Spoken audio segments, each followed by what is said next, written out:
Assalamu alaikum. It's a very emotional occasion. Seeing through the journey that Bangladesh has gone through.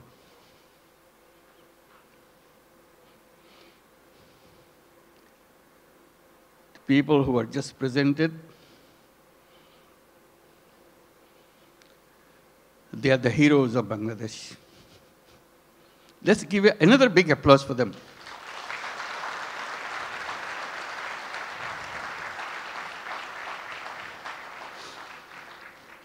Another standing ovation for our new citizen, 𝐂𝐴. Thank you. Wonderful.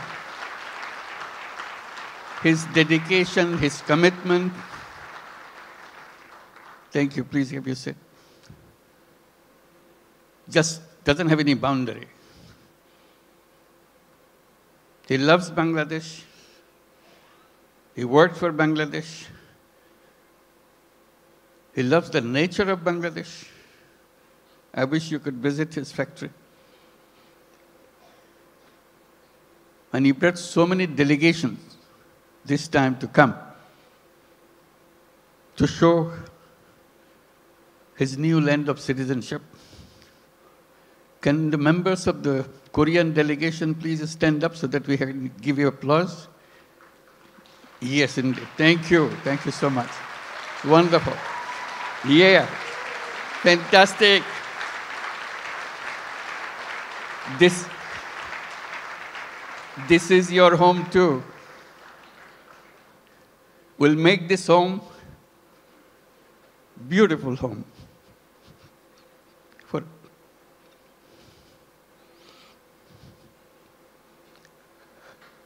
Seeing them today, it's a journey that we have made the last 50 plus years. I was just remembering when we became an independent country in 1971. The celebration that we went through and commitment we made for building a new nation. Despite sacrifices of lives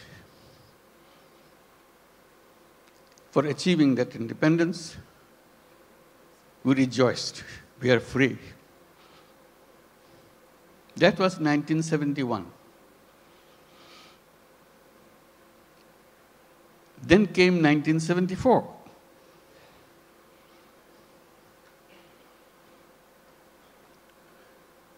Today we are talking about 180 million people. In 1971, we were just about 1/3 of that size in population. Still the same country. 74 is a year that we cannot forget.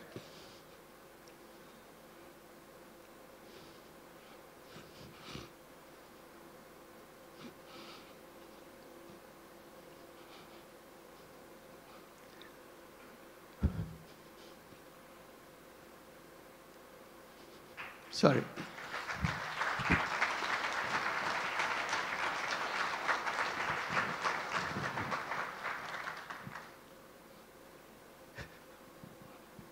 Sorry, my words. I cannot bring my word. People died of hunger. A famine throughout the country.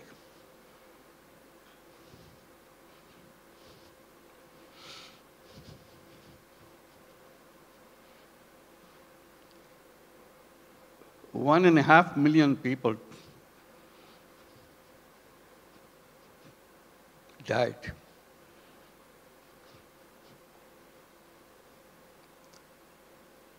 So that was the country we started with.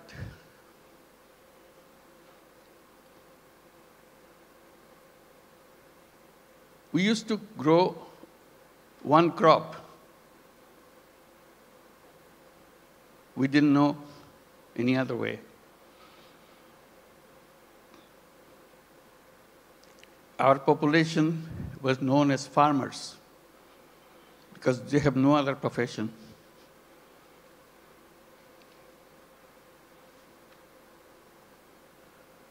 And of them,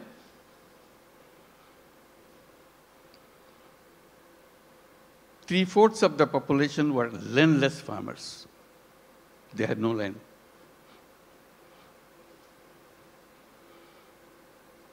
They used to lease in a tiny bit of land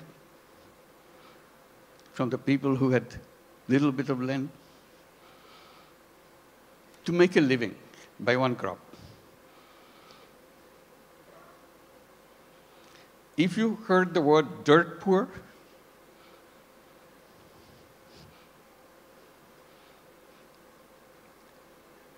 that was Bangladesh. Very difficult life. So if you take that journey from 1974 to 2025, it's an amazing journey. Here we're talking about all these big industries and so on, and inviting you for so many countries to set up more industries. We're talking about the big market, talking about the big, intelligent young population.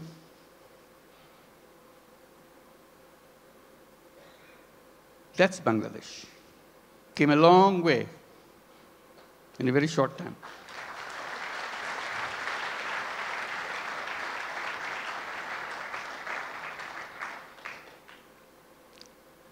In that famine-ridden country,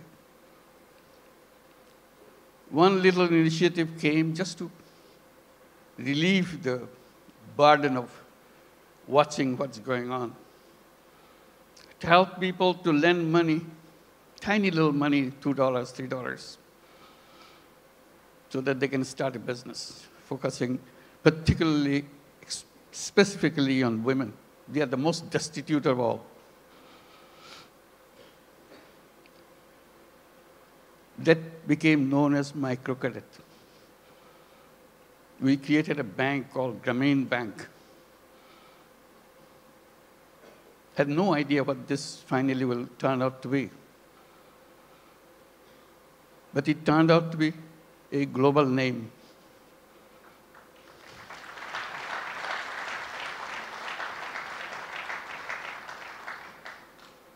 Because no matter which country you are, you have little Bangladesh of 1974 inside of you. You don't recognize it. You hide it by giving public money to them. So I always raise the voice. Giving public money to poor people is no solution at all. Solution is creating the structure, framework, will unleash the energy of the people. And microcredit was just a small effort of that.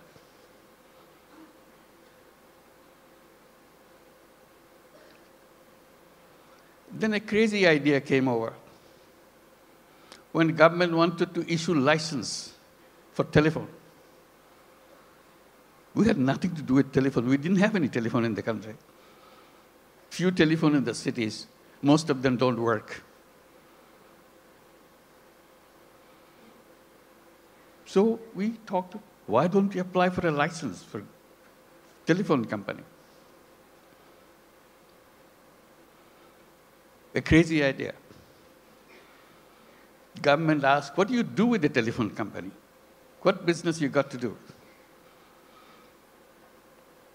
I said, we'll give it to poor women. They laughed at us. To make a long story short, we got the license, called it 𝐺rameenphone, because we had the Grameen Bank, 𝐺rameenphone.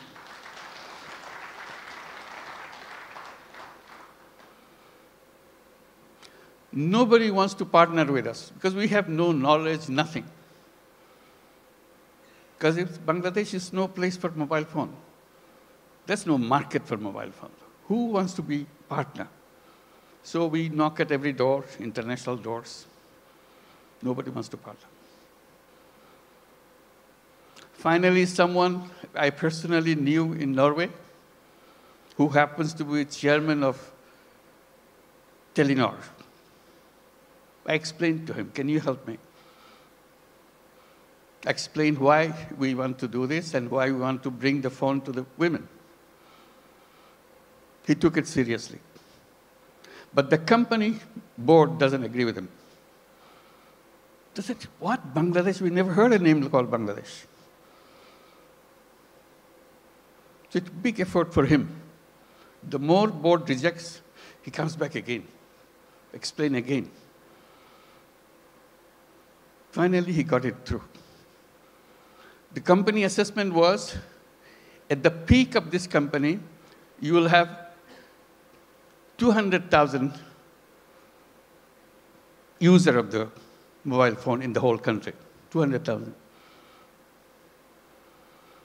And you cannot make a living on this with this kind of clientele.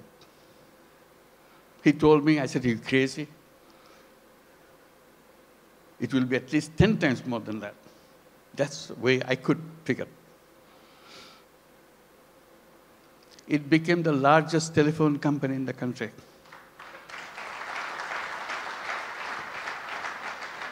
And women were the recipient of those telephone handsets. To turn them into what we call telephone ladies, sell the telephone service of the company. Men cannot apply, men cannot get the phone. Only poor women of Grameen Bank, not all women, only poor women of Grameen Bank can get a phone. Totally illiterate, has nothing to do, doesn't even know what a phone is. We train them. They started selling the service, saying, if you want to make a phone call to your son in the Middle East, in the meantime, Middle East saga began. So people wanted to talk. It became a roaring business. Soon, 100,000 women selling telephone service all over Bangladesh. It became so popular, everybody wanted to have a phone. Changed the whole company. At that time, there are other companies coming up around the world. They were focusing on their cities. The newspapers were covering us, not them. It became well known. So they started copying. For the first time, the idea came, phone have some use in the villages. They had no idea at all. The telephone has any meaning in the villages. They're always concentrated on the cities. Telephone industry globally changed.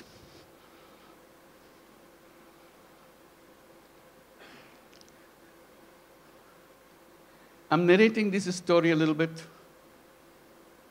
because Bangladesh is a country with crazy ideas to change the world, make things happen.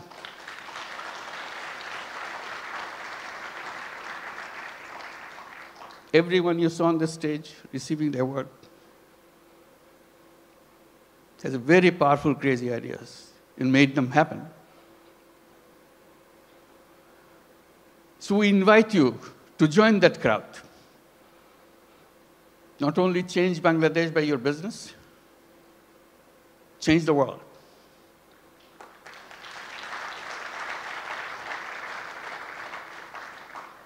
I keep reminding people, Yes, you want to make profit, go ahead, make profit. Maximize as much as you can. But we can add a little piece into it. Social purpose. You don't have to get disrupted by that.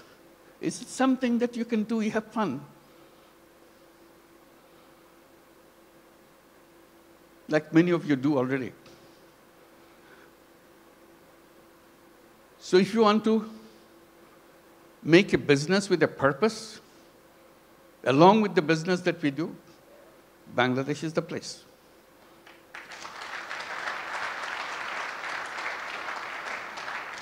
You will not know what your business will be like.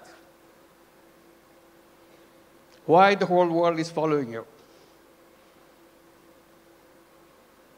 Why suddenly you look back, how did it happen?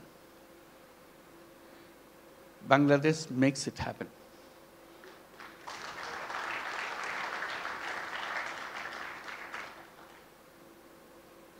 Always people explain how happy you got, you make money, we show the bottom line, fantastic thing. I try to add a little bit to that by saying making money is happiness, definitely, of course. But making other people happy is a super happiness.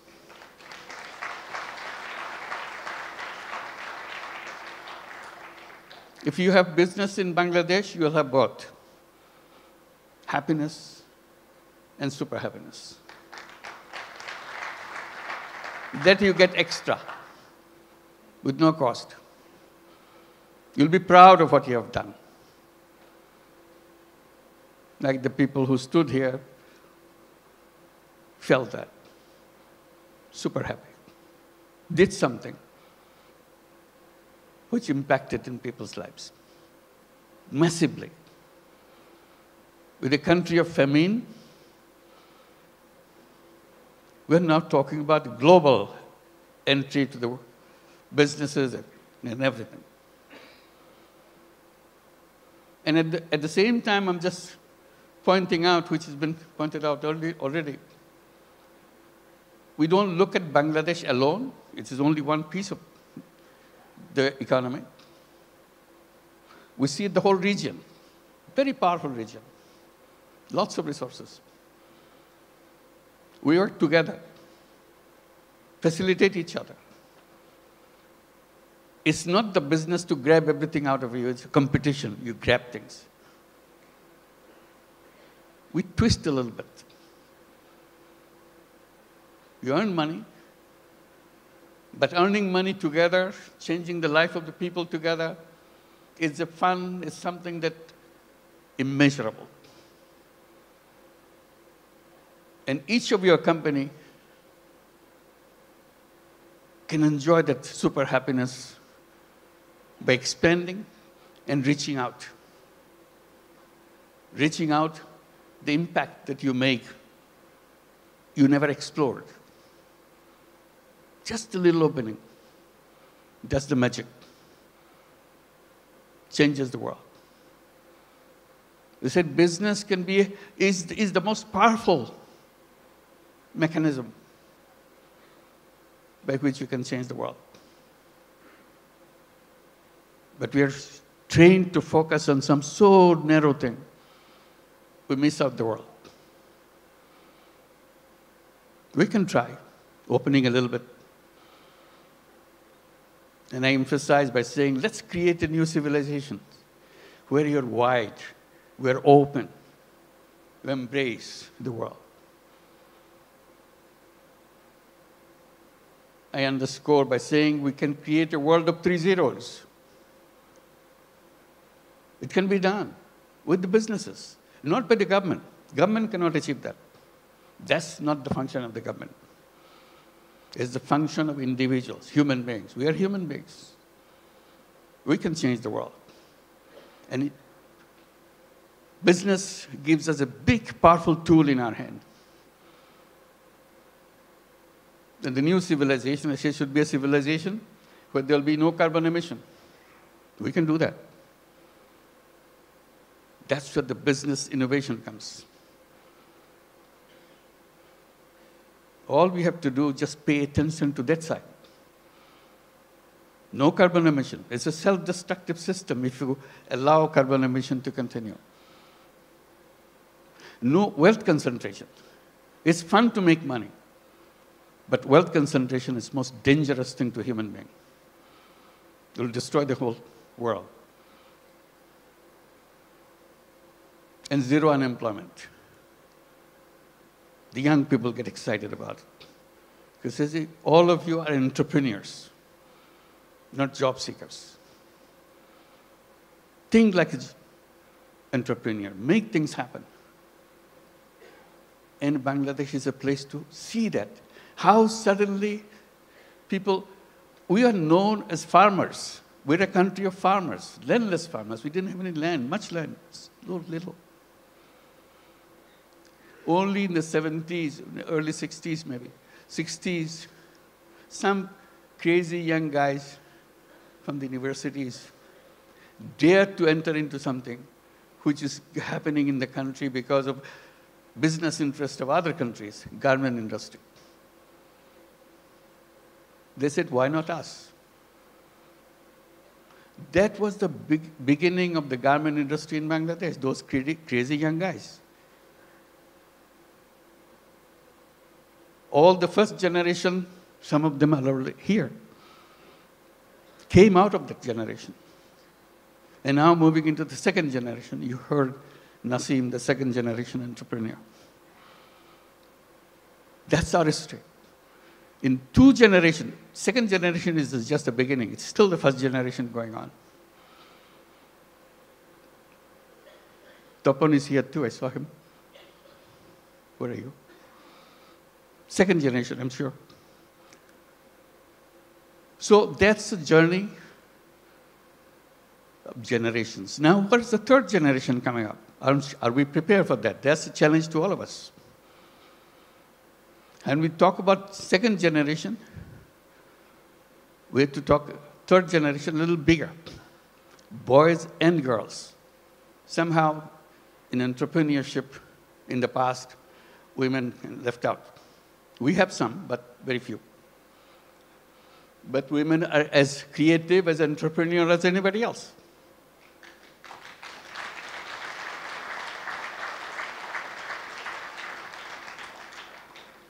Together, those young generation will change the world. They have the technology, they have the creativity, innovativeness, and problem-solving ideas. We don't have to look at the problem the same old way that we did 50 years back, waiting for the government to do something.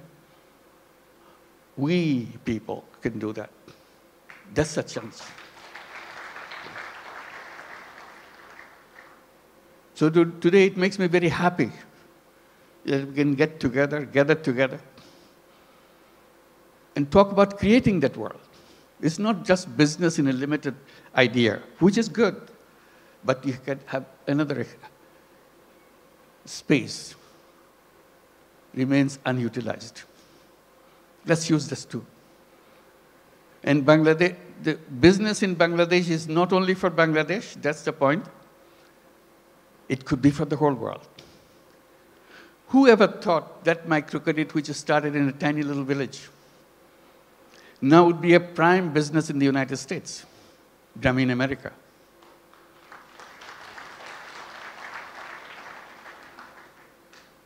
Millions of women take money from Grameen America. Loan size, in the American terms, less than $1,000. Imagine needing less than $1,000 in the United States. Such a hassle, such an impossible thing. They get so grateful that somebody gives them. Usually $500, $600. Now the whole Grameen America became annually about $2 billion a year. In the next 4 years, it will be $5 billion a year. It's growing very fast. So little things. In that sense, Bangladesh ground is very fertile. You put a little bit of seed, it becomes global.